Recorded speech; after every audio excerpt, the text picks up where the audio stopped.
Was kann ich selbst tun für ein gesundes Leben? Wie lässt sich Typ-2-Diabetes verhindern? Im DIAB-Info-Podcast geben Wissenschaftlerinnen und Wissenschaftler Tipps direkt aus der Forschung. Fundiert und praktisch.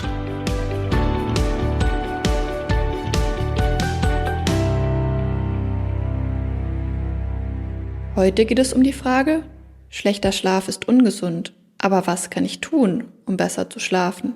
Darüber spreche ich mit Professor Bernhard Kulzer, der als Psychotherapeut am Diabeteszentrum Bad Mergentheim arbeitet und die Zusammenhänge zwischen der Psyche und Diabetes erforscht. Das Gespräch führen wir in seinem Büro. Mein Name ist Franziska Dräger, ich bin Wissenschaftsjournalistin bei diabinfo.de. In der heutigen Zeit gibt es ja viele Leute, die einfach viel zu wenig schlafen, weil man sich gar nicht mehr an den Tag-Nacht-Rhythmus hält, weil man vielleicht bis spät in die Nacht noch fernsieht und dann doch morgens früh raus muss. Wie schafft man es, wieder zu einem gesunden Schlaf zu kommen? Also was sicher stimmt, ist, dass Schlafstörungen ein Zeitphänomen ist, dass also die Schlafstörungen zugenommen haben. Das ist tatsächlich Fakt. Wir wissen aber auch aus Studien, dass Menschen ganz unterschiedlich viel Schlaf brauchen, um tatsächlich erholt zu sein. Es gibt anscheinend Menschen, die in kurzer Zeit fast genauso viele erholsame Schlafphasen haben wie Menschen, die länger schlafen. Das heißt, wie viel Schlaf jemand braucht, ist tatsächlich für jeden Menschen immer ein bisschen unterschiedlich. Im Durchschnitt geht man schon davon aus, dass ein gesundes Schlafmaß in etwa 7 Stunden pro Tag sind. Es geht aber nicht nur um die Dauer des Schlafes, sondern auch um die Erholungsqualität des Schlafes. Und da ist besonders wichtig, dass man Tiefschlafphasen hat und danach auch wieder Erholungsphasen.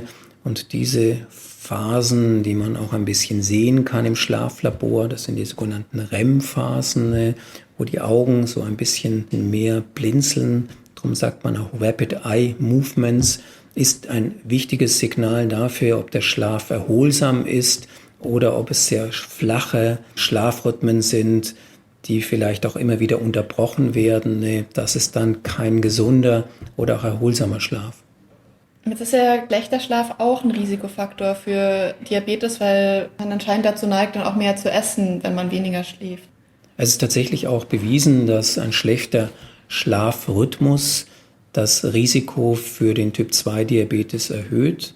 Das wissen wir zum Beispiel von Menschen, die eine Dreifachschicht haben, die also immer wieder einen veränderten Schlaf-Wach-Rhythmus haben. Die haben tatsächlich ein erhöhtes Risiko für die Entstehung eines Typ-2-Diabetes.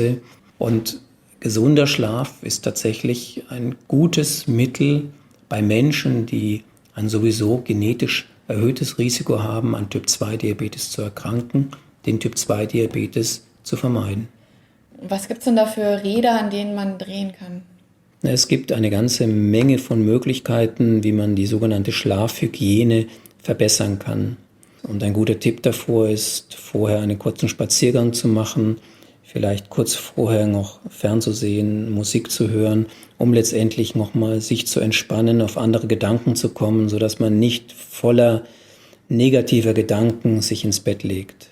Eine andere wichtige Rolle spielt auch die Schlafumgebung, dass man versucht, Stressoren, die im Umfeld des Bettes sind, wie zum Beispiel ein Fernseher oder Musik, eher auszuschalten und dass man auch versucht, ein gutes Bett zu haben, wo man tatsächlich auch gut schlafen kann. Stressoren wie Kinder zum Beispiel auch. Ja, es ist nachgewiesen, dass die Schlafqualität von Eltern in den ersten Jahren tatsächlich auch abnimmt. Das ist nicht ganz zu vermeiden wahrscheinlich, weil Kinder sind Kinder und wenn Kinder aufwachen, dann fordern sie in der Regel die sofortige Aufmerksamkeit der Eltern. Da lässt sich wahrscheinlich wenig dagegen tun, ne? Außer gute Absprachen zwischen den Partnern, dass nicht immer gleich alle beide aufstehen müssen, sondern dass man sich eben auch abwechselt und immer der eine oder der andere mal dran ist. Und ansonsten einfach durchhalten. Also das ist meine Erfahrung, ja. Jetzt gibt es ja nichts Schlimmeres, als sich die ganze Zeit zu überlegen, wie kurz man jetzt nur noch schlafen kann und wie viel Zeit jetzt schon vergangen ist, wenn man wach im Bett liegt nachts. Wie kann man denn so einen Druck abbauen, dass man sich selber dann so unter Druck setzt, dass man jetzt endlich einschläft? Also in dem Moment, wo man nicht schlafen kann und sich dann unter Druck setzt, dass man jetzt einschlafen sollte, funktioniert es meistens überhaupt nicht. Die Schlafforscher empfehlen daher erstmal ganz kurz vielleicht Licht anzumachen, einmal kurz ums Bett zu gehen, kurz vielleicht auch ein Buch zu lesen und sich dann nochmal hinzulegen. Das ist besser, als sich wirklich im Schlaf, im Bett zu quälen und immer wieder zu sagen, ich muss. Das ist schon fast paradox, dass es dann meistens genau nicht geht, wenn man sich selbst unter Druck setzt. Also besser ist es, eine entspannte Situation zu schaffen, indem man tatsächlich ganz kurz ein bisschen was anderes macht, indem man mal aufsteht, nochmal kurz die Zeitung liest, mal ganz kurz was anderes macht, um dann wieder ins Bett zu gehen, weil damit hat man dann diese störenden Gedanken ein bisschen wieder im Griff. Braucht man denn andere Strategien, wenn man jetzt eher schlecht durchschläft, als wenn man schlecht einschläft? Ja, meistens ist es ganz gut, dass man tatsächlich einen gewissen Schlafrhythmus hat, also dass man nicht immer ganz unterschiedliche Zeiten hat, wo man ins Bett geht, sondern dass sich der Körper so ein bisschen an gewisse Schlafzeiten auch gewöhnt. Das kennen vielleicht einige, die regelmäßig einen Mittagsschlaf machen, dass dann sowas wie eine innere Programmierung schon da ist und die schlagartig auch müde werden, wenn eben die Zeit ist, wo normalerweise auch der Mittagsschlaf ist. Das zeigt, dass der Körper sich ein bisschen dran gewöhnen kann, an gewisse Schlafrituale. Und das empfiehlt sich auch, wenn man Probleme mit dem Einschlafen hat, dass man versucht, so eine gewisse Regelmäßigkeiten im Zubettgehen auch tatsächlich zu etablieren. Was ja auch häufig zitiert wird, ist die Lichtverschmutzung heutzutage. Also zum einen natürlich draußen, dass es immer heller wird, immer mehr Straßenlaternen direkt natürlich vorm Schlafzimmerfenster stehen. Und zum anderen aber auch das Licht, was man über Fernseher und Tablet und Smartphone und so zu sich nimmt, mit dem man konfrontiert ist. Auch das ist erwiesen, dass das tatsächlich eine Bedingung ist, die das Schlafen nicht unbedingt fördert. Darum ist es auch sehr sinnvoll, das Handy tatsächlich auch auszuschalten oder auf Schlafmodus. Oder dass man tatsächlich auch eine Jalousie runterlässt, indem man tatsächlich dafür sorgt, dass keine anderen Lichtquellen im Schlafzimmer sind, weil das tatsächlich dem Schlaf nicht sehr förderlich ist. Kann man Schlaf durch irgendwas anderes auch kompensieren, kurzzeitig kompensieren? Kurzzeitig gibt es nur die sogenannten Wachhalter, die dazu führen, dass man eben nicht ganz so müde ist, wenn man Schlafmangel hat. Sogenannte Stimulantien, die dazu führen, dass man wieder so ein bisschen aufgepusht ist und nicht ganz so müde ist. Aber langfristig kann man Schlaflosigkeit eigentlich nur mit Schlaf beantworten. Das heißt also, um eine Grundmüdigkeit wegzubekommen, hilft nichts anderes, als tatsächlich einzuschlafen, ne? Und da zeigen Sportler eigentlich auch immer, dass es ganz gut ist, neben dem sogenannten Schlaf auch sogenannte Powernaps immer wieder zu machen. Also kurze Schlafphasen von einer Viertelstunde nur, wo man ganz schnell in eine Tiefschlafphase kommt und dann nicht zu lange schlafen sollte, weil danach fühlt man sich, wenn man eine Dreiviertelstunde, Stunde geschlafen hat, in der Regel nicht erholt, sondern ganz gerädert. Wenn man aber nur eine kurze Zeit, so eine Viertelstunde, so einen Powernap hat, fühlt man sich in der Regel danach frisch und wach und kann danach dann auch wieder letztendlich im Alltag das Ganze wacher angehen, als wenn man halt so sehr schläfrig und müde ist. Herr Kulzer, haben Sie denn persönliche Einschlaftricks? Also ich bin ein Mensch, der eigentlich fast immer und überall schlafen kann, sodass ich eigentlich gar nicht so wahnsinnig viele Tricks brauche. Was ich mir tatsächlich angewöhnt habe, wenn ich sehr lange Auto fahre, dann müde werde, dass ich tatsächlich sowas wie einen Powernap von einer Viertelstunde mal mache, kurz mal rechts ranfahren, eine Viertelstunde, aber nicht länger, kurz schlafen und dann wieder weiterfahren. Das hat sich bei mir ganz gut bewährt. Wie ist es eigentlich, ab wann sollte man sich eigentlich Gedanken machen? Also ab wann ist zu wenig Schlaf, zu wenig Schlaf?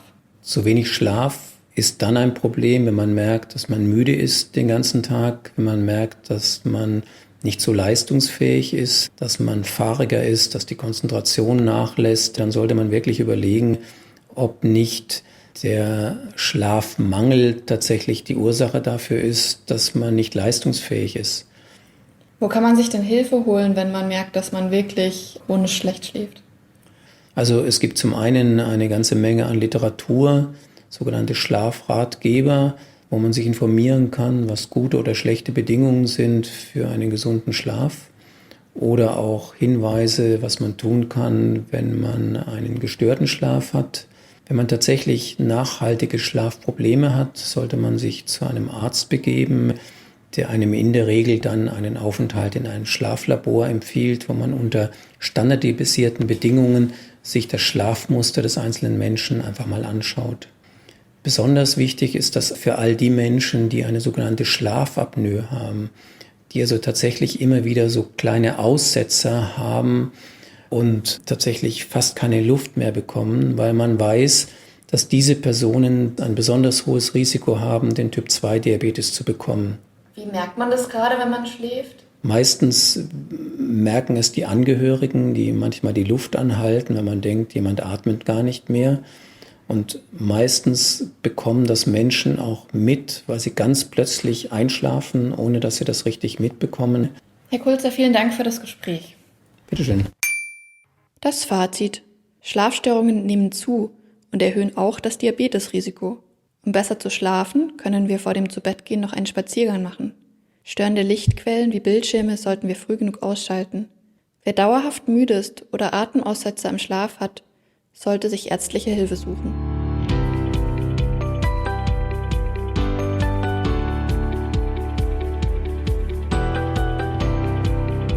Sie wollen wissen, wie sich der Jojo-Effekt verhindern lässt? Oder erfahren, was der Unterschied zwischen harmlosem und besonders schädlichem Körperfett ist?